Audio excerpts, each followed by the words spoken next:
In the last 24 hours, Ukrainians managed to shoot down 2 Russian Su-25 attack aircraft and a Ka-52 helicopter. Now this all happened south from Bakhmut, where most active fighting is going on still. Russians have been hiding away their air force for about 6 months. That means they don't do sorties into Ukrainian airspace. The reason is very simple, because Russians overestimated the strength of their own air force and they underestimated the strength of the Ukrainian anti-air capabilities.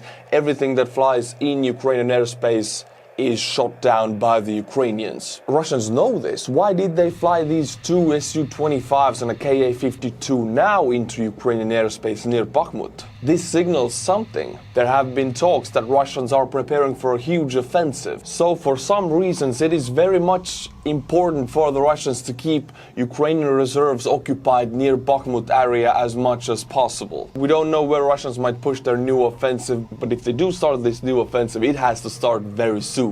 The time window is getting smaller and smaller because Ukraine is getting more and more Western tech, and more Ukrainians are finishing their own training with the mobilization. So Ukrainian army is getting larger and larger by the day. So Putin recently demoted General Surovikin and appointed General Gerasimov to take charge of the entire Russian invasion force in Ukraine. This was a huge change. By now Gerasimov has implemented some of the changes he wants to make in the Russian invasion force. He is enforcing these changes. I will sum up these reforms for you. Russian soldiers now have to shave, even during wartime conditions. Right now we're talking about the beard, but actually they have to shave their heads also, even in the trenches. Also from now on, the troops cannot wear their uniforms the wrong way. Before, no one cared, but now they're going to enforce it. Also, they are strictly limiting the use of cell phones, because Ukrainians have been using cellular hotspots to order fire missions onto the concentrations of Russian troops.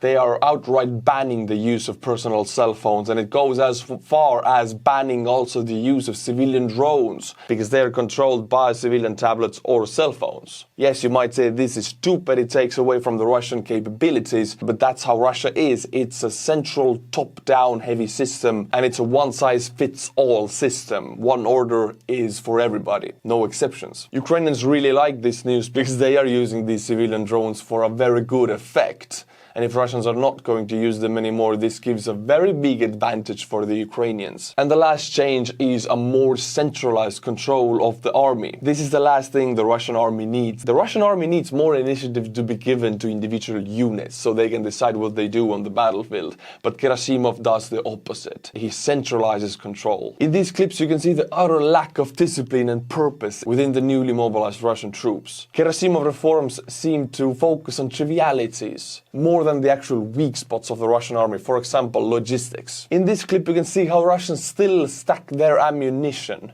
This is what you call an ammunition stockpile, and it should not exist, especially close to the front. In range of the enemy's artillery, these things should not exist, but they do, because Russians don't have the ability to trickle in munitions as they are needed.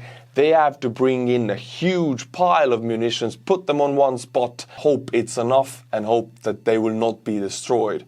But they will be, because all this needs is a Ukrainian civilian drone with a hand grenade-sized explosive for this to go boom. No more munitions. And this can be already felt in the effectiveness of Russian artillery near Bakhmut. 75% down from summer, because Ukrainians have been destroying these ammunition stockpiles and because Russian logistics is not fixed. Russian media aired footage of their tank production, and this footage from the Russian media suggests that they are struggling with producing modern tanks or modernizing old tanks. Manufacturers can't keep up with the demand of the war, so Russia uses older tech to modernize its tank fleet. Russian media shows these T-80 BVM tanks in the Luhansk Oblast. They appear to have some modifications. The tanks appear to have optics that don't match the T-80 BVM configuration. In fact, it turns out that they have the old 1G42 Connor sight paired with 1PN96MT02 thermals. This very thermal sight was designed to be used to modernize T-62s. Russia is likely using these old thermal sights because it is unable to produce Sosna U optics for its T-72s and T-80s. The very same old sight was seen on the T-72B, receiving upgrades in the early January. It seems that Russia is very desperate to upgrade and modernize its tanks, but it cannot keep up, and this is possibly due to sanctions. This results in hybrids that use the tech which is designed for older variants of the tanks. It is a very crude and desperate way to upgrade a tank. This Russian tactical move is called an attack, only backwards. It is when the Russian infantry tricks you into thinking they are charging with "Ura!", but then they suddenly pull out this pro-gamer move. They throw themselves to the ground and they start rolling backwards. Truly an OG move. What are you gonna do against it? Pro-Ukrainian Chechen fighters near Bakhmut recently prepared this gift for the Russians. It is a remote-controlled car.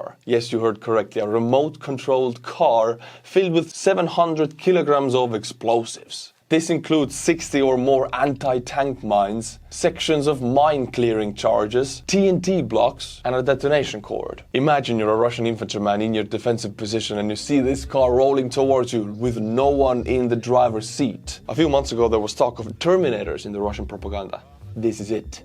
It is here. British-donated Sea King helicopters are already in service in Ukraine. They're already painted also. It was reported that the Royal Navy has delivered Sea King helicopter training for 10 different Ukrainian crews. Estonia is considering introducing a zone in the Gulf of Finland, up to 24 nautical miles from the coast, where inspections of any passing ships will be carried out. The official reason is the control of the ships so they wouldn't bypass sanctions. Look, this is St. Petersburg, this is the Gulf of Finland, this is the Kaliningrad Oblast right here. Russia cannot fly straight to Kaliningrad Oblast anymore to supply this oblast because all of this airspace is close to it. They have only a very narrow corridor coming from the Gulf of Finland to the Kaliningrad Oblast.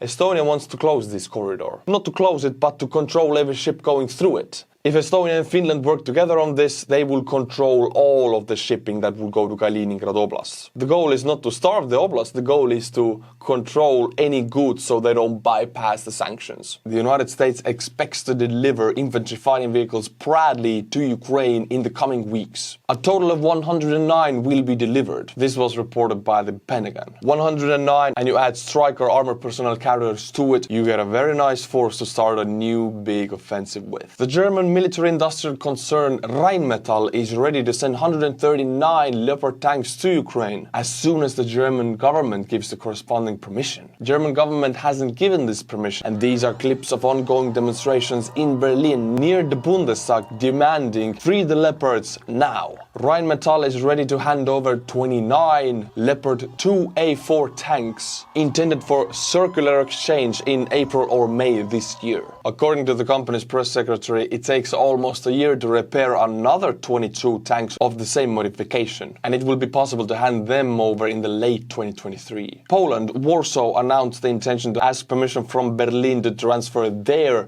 Leopard tanks to Ukraine, and if Berlin does not give that permission, Warsaw intends to transfer their Leopard tanks to Kiev anyway, in part of the smaller coalition of countries. There is an issue of Sweden joining NATO. A country that has the biggest problem with it is Turkey. Turkish President Erdogan said recently, "You will not receive any support from us to join NATO." Turkey accuses Sweden of giving refuge to Kurds, who the Turkish government has labeled as a terrorist organization. On Monday, Erdogan said that Sweden can no longer count on Turkey's support of Sweden joining NATO following a Quran-burning protest in Sweden. They burned a Quran, which is the most holy thing to the Islam faith. The burning of the Quran in Sweden has sparked protests in Turkey and the Muslim world. Finnish foreign minister said that Finland must consider joining NATO without Sweden. Estonia will hand over all the 155mm howitzers it has to Ukraine. So every last one we have in the country will be giving to Ukraine. This is how much we believe in Ukraine. This is in the record size package Estonia is giving to Ukraine. The package includes dozens of 155mm howitzers and 120mm D30 howitzers. About these howitzers, when I was a conscript, I actually made an introduction video about this weapon, the 122mm.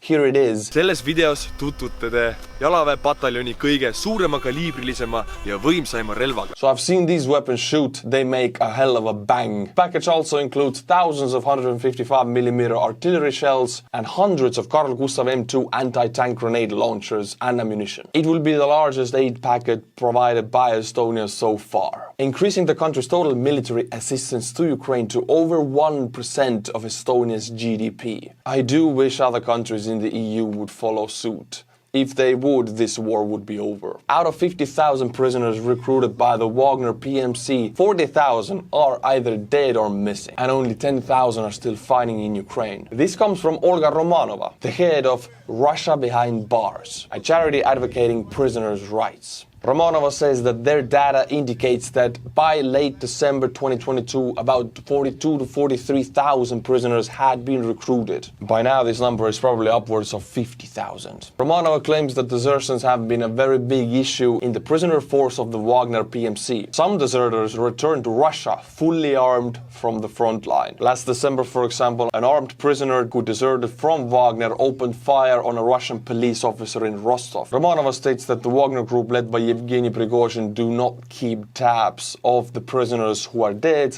who are wounded, or who have deserted. They have simply two criteria: dead or present. Not present equals dead. And there are instances of the Wagner PMC sending back empty caskets to the relatives of the dead prisoners because they couldn't find the person or the body. My friends, I urge you to go and watch my podcast. The link is in the description below. It's called Artur Rehi Podcast, and recently I made a podcast with Jesse Alexander, who leads the channel The Great War and Real-Time History. It was a blast to listen to him. He's very knowledgeable about the situation in Ukraine and about history in general. I want to thank the Patreons now. I will butcher 5 biggest Patreons who are tier 10 or above. We have Kevin Zech, Jelle van Zinderen, consider your name to be butchered, Pilli Steen, Matteo Robinson, Tirti. All your names are butchered. If you like my videos and you want to support the channel, the Patreon link is in the description below. Become tier 10 and above and I might be butchering your name also. Thank you for watching, my friends, and as always, until my next video, Slava Ukraini.